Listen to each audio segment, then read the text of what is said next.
এই অষ্ট ধাতুর দেহখানি চালাইতেছে খুদ কম পানি, এবার মধ্যস্থলে আছে পানি, হাওয়ার যুগে হয় প্রবল, উপরে জলে পরশমণি, নিচে ঘুমায় অষ্টফণি।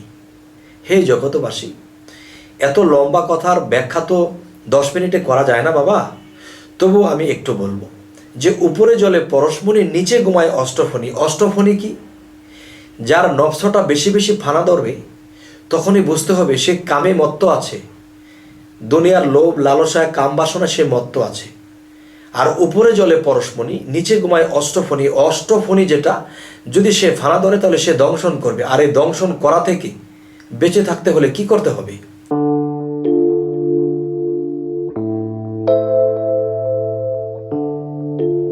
হে জগতবাসী, আশা করছি সকলেই ভালো আছেন।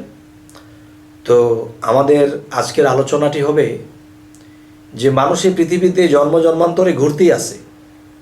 যেমন কাজী নজরুল ইসলাম কিছু কিছু কবিতাতেও তিনি প্রকাশ করেছেন যে যুগ হতে যুগ যুগান্তরে ঘুরছে মানুষ কেমন করে।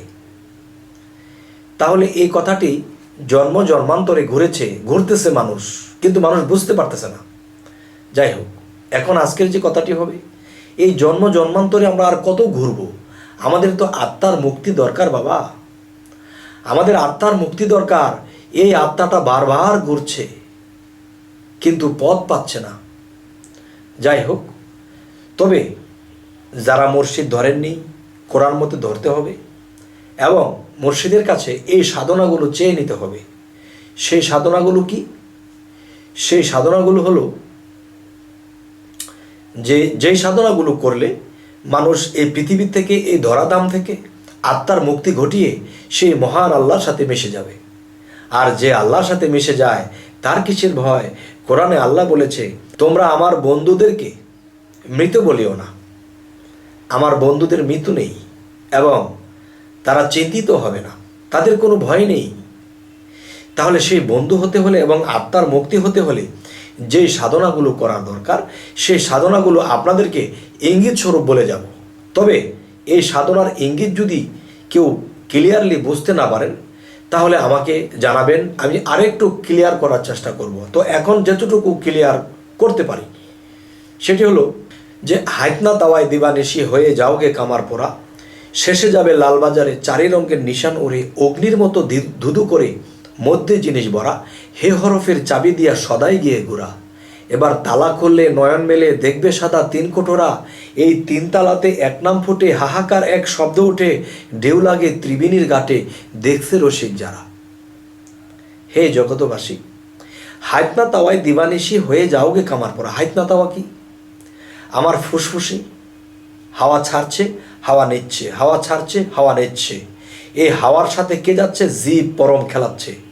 তখন আমরা যদি সবসময় আমাদের অন্তরের মধ্যে রেখে দেই আল্লাহু আল্লাহু নাম, শ্বাস নিতেছি আল্লাহ ছাড়তেছি হু, শ্বাস নিতেছি আল্লাহ ছাড়তেছি হু, তাহলে এই আল্লাহ নাম জপনা যদি আমাদের এই শ্বাস প্রশ্বাসের সাথে ধরে রাখি, তখনই বলা হয়েছে এই হাইতনা তাওয়ায় দিবানিশি হয়ে যাওগে কামার পরা। দিবানিশি, নিশি রাত্র, দিবা দিন, এই দিন রাত্র ভরে যে নাকি এই দিবানিশি এই শ্বাস প্রশ্বাসের সাথে আল্লাহ নাম জিকির করবে, তার ভিতরে আলোকিত হবে, আল্লাহ এসে সেখানে দেখা দেবে কোনো দিন।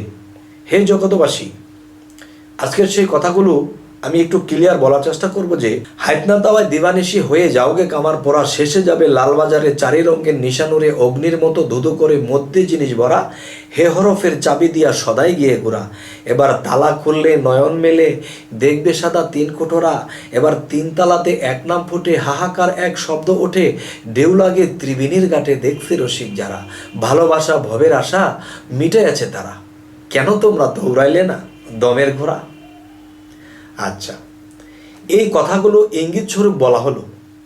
যদি আরও ক্লিয়ার করে বলতে বলেন তবে আমি আশা করব যে কিছু কিছু সাধনা আছে ভক্তকে গোপনেই দিতে হয়, কিছু কিছু ইঙ্গিত করা যায় সকলের সামনে, কিন্তু ইঙ্গিত সকলের সামনে করা যায়।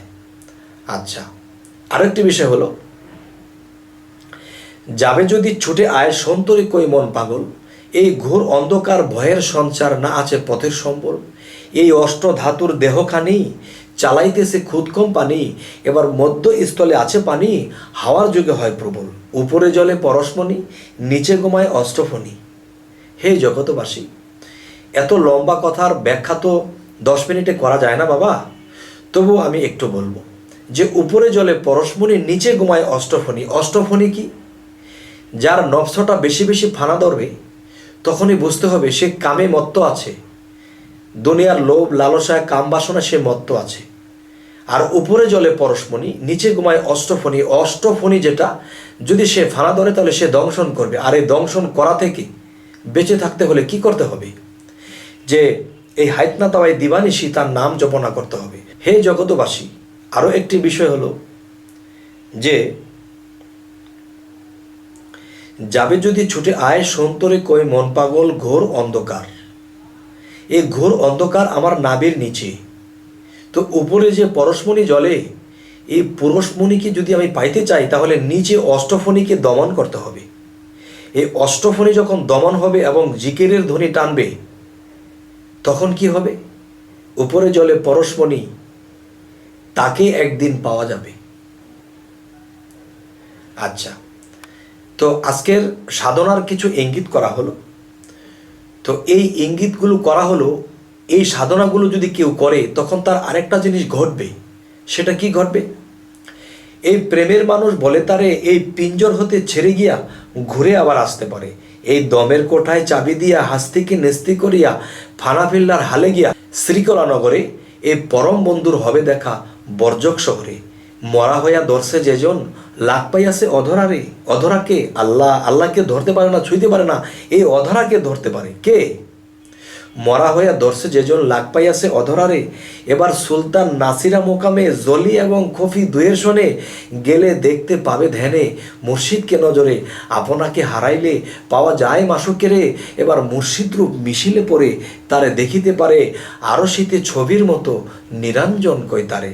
হে জগতবাসী, কেউ যদি এই দম সাধনা, ধ্যান সাধনা এবং জলি খফি জিকিরগুলা নিয়মিত করতে পারে, আল্লাহ কাউকে ঠকায় না। আল্লাহ অবশ্যই আল্লাহর কুদরতের অপর লীলা, একদিন আল্লাহ অবশ্যই সাক্ষাৎ দেবে। কোরআনে বহু জায়গাতে আল্লাহ ইঙ্গিত করেছেন যে আল্লাহ বান্দার মেরাজ ঘটাবে, দেখা দিবে।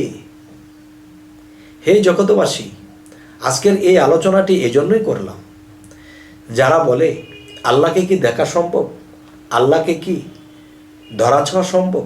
আল্লাহ যদি ধরা দেয়, আল্লাহ যদি দেখা দেয়, অসম্ভবের কিছু নয়। আমরা করব আমাদের সাধন, আর আমরা করব আল্লাহর সাথে প্রেমের বাঁধন। তখন আল্লাহ দূরে থাকতে পারে গো? অবশ্যই অবশ্যই তিনি একদিন দেখা দেবেন, এই মানব জীবনটা ধন্য হয়ে যাবে। হে জগতবাসী, আমাদের এই চ্যানেলের আলোচনা যদি আপনাদের ভালো লাগে অবশ্যই সাবস্ক্রাইব করুন। পরবর্তীতে আমাদের বাকি ভিডিওগুলো আপনাদের সামনে উপস্থিত হবে। তো আজ এই বলেই রাখছি, সকলেই ভালো থাকবেন। আল্লাহ হাফিজ।